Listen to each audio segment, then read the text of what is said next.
everyone. Thank you. It's great to be back 24 hours later. No, I'm not Stephanie Peterson. Stephanie, there's a couple people who really have to be thanked, and there's a whole slide about all the people that need to be thanked.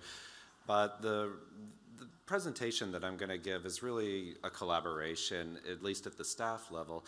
Stephanie Peterson did so much of the analysis that we're going to be seeing. We were really helped by Kathy Doherty from the Lipedema Foundation, who will do some of the graphic design, and we'll get back to everybody else who contributed something later on. All right, so yesterday was about where the Lipedema Foundation is really trying to help take research and leading, and today is much more about listening. And one of the ways we listen is through the registry. And so many of you in this room have participated in the Lipedema Foundation registry. I should have said this already. We have nothing to disclose. If you are going to act on anything you see in this slide presentation, please do so with the doctor. But the Lipedema Foundation registry was launched in 2019, and it now has more than 2,200 people at some stage of completion of the registry, which is incredible. So we started an analysis on it, and what we did is we took 521 people who have gone through the entire registry and answered every question, and what we're going to present here is those completed survey responses. So what is that registry? What was it designed to do? Well, it kind of, to my mind, does two things. One is that it's there for you. It's there for you to say, I hear all these anecdotes, I live in social media around my friends and family who all have opinions, so let's put some data to those anecdotes and try to see where do you fit inside what other people with similar conditions are fitting. The other is, how does it guide research? Is this a research study in and of itself? Not in the way that we've presented other research here, but it is generating hypotheses. This is a rapid way to figure out where are the gaps that we have in research, and when we ask patients, what are going to be their responses? How do they help us direct where research goes? So let's just get right into it. Who's in the registry? So lipedema in this sample population, we can see that it crosses every age, every educational background, every body type. When we look at who's in the registry, we have people who are very new to lipedema. We have people that have lived for many, many years. I'm gonna say, like all health surveys, we're lacking in some facets of diversity. So we're lacking in racial diversity. We have about 3% participation. So one of the calls to action that I'd like to give you, that if as I go through my talk, if you don't see your story represented, I'd really like to have that story so that we can know how your life intersects with lipedema. All of you in this room who have lipedema or any of the conditions have been dismissed, in the medical community at some point or amongst friends and family. And, we hear frequently that the people who have had professional training around lipedema, often it's not very much. This registry, the analysis I'm presenting, represents more than 14,000 years of lived experience with lipedema. So the data in this, I hope that you can take with you to those, to your next healthcare visit, to say that this may not be the medical literature, but this is the voices of all the people who have lived with lipedema, who have lived in their own bodies for 14,000 years.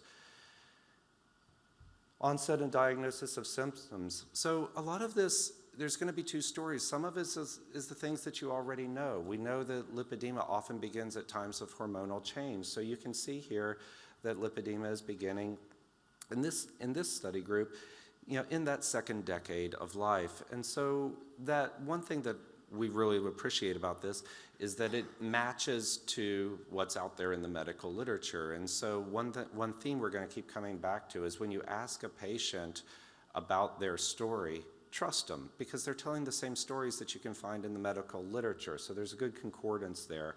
We actually went deeper than the medical literature. You can see in that kind of like 2 o'clock to 7 o'clock part of the quadrant here, we're going, these are the years around puberty. We asked about the journey to a diagnosis. And, I don't have time to go into all the details here, but the average age in this study population was about 39 years for the time that they first sought medical help, and then about 48 years for the time that they actually received a diagnosis of lipedema. We ask questions about staging, and this is a patient's self-report, and it's telling us things that we've heard about debates in the research community about, well, is lipedema progressive or not? When we ask patients to either report back what a doctor has staged them as, or to use some of the staging criteria to self-report their own assessment of their stage, one of the things you see here is that the peaks, at each stage measured against the duration of the disease, the peaks tend to move with time. And so that's the peaks, but I want to caution that it is a very broad curve as well. So not everybody, we believe, will progress. We can't tell you who will not. We don't want to scare people, but one of the things that we did is we also put this data in front of 2 focus groups, and there's people in this room and who were very helpful in contextualizing this, is saying one of the messages really needs to be delivered by the people who have lived with lipedema for a long time is, if I knew then what I knew now.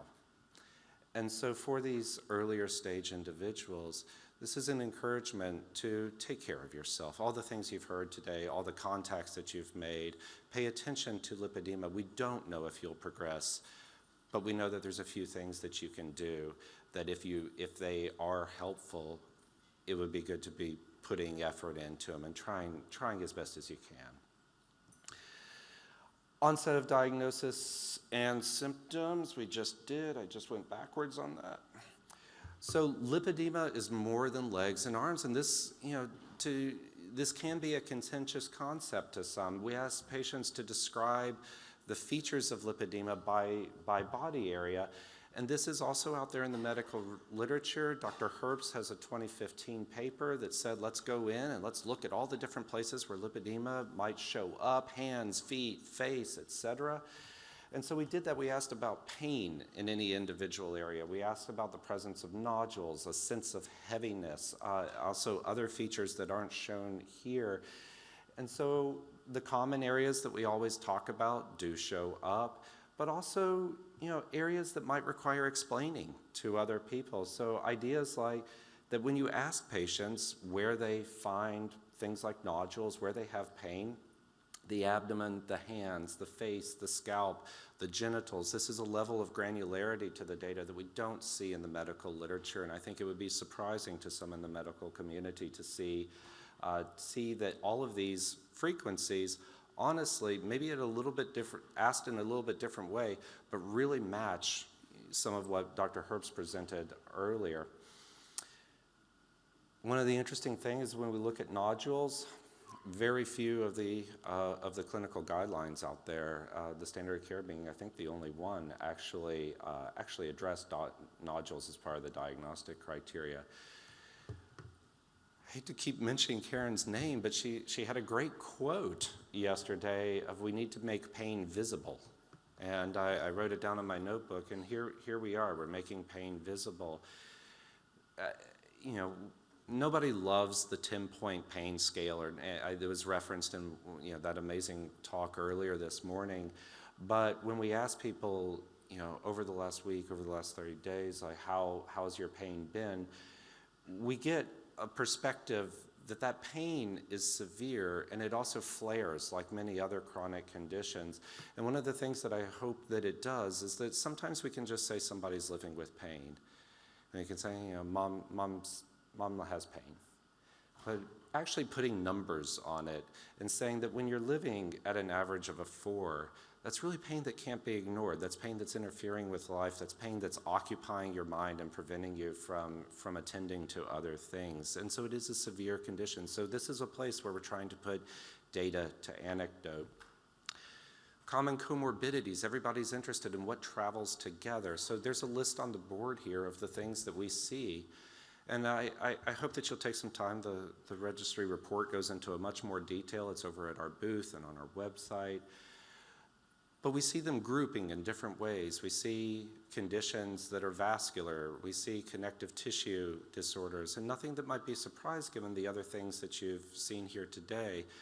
But one of the comments that we want to make is when you think about all of those other comorbidities, do you have knee problems?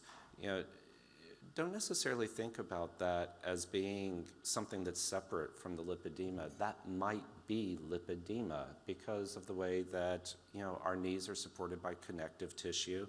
And so if lipedema is truly attacking connective tissue, you may have knee problems, not for any indirect reason, but directly because of the lipedema. It tends to run in families.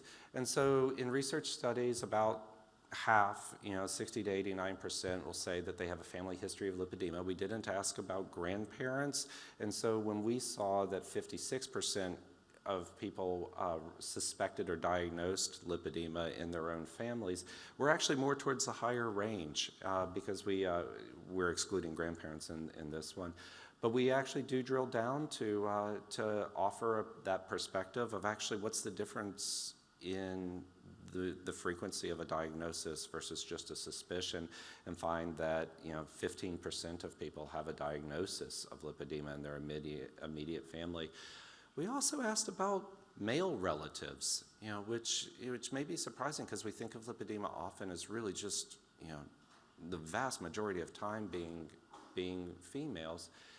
But 5.6% of the participants said, yeah, we see features similar to lipedema in our male relatives, particularly our brothers.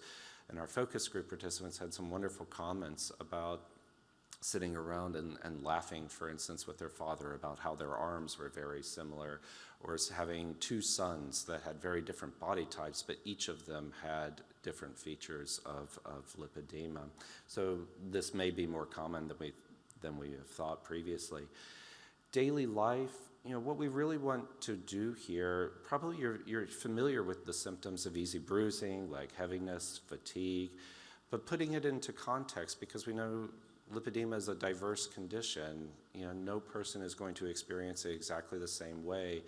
So how many people out there are experiencing lipedema in the same way that you are?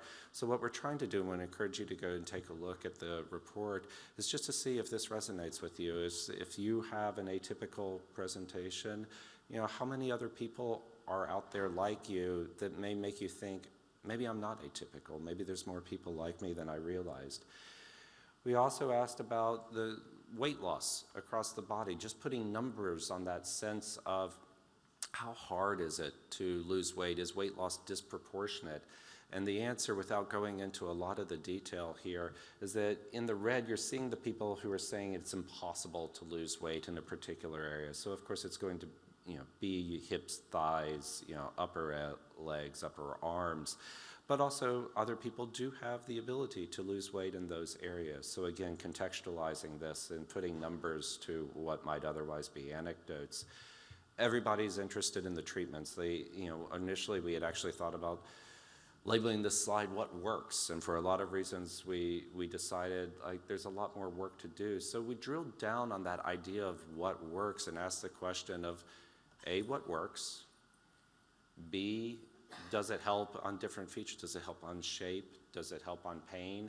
And there may be other ways things might work. It might help in a social life. It might help emotional life, fatigue, etc.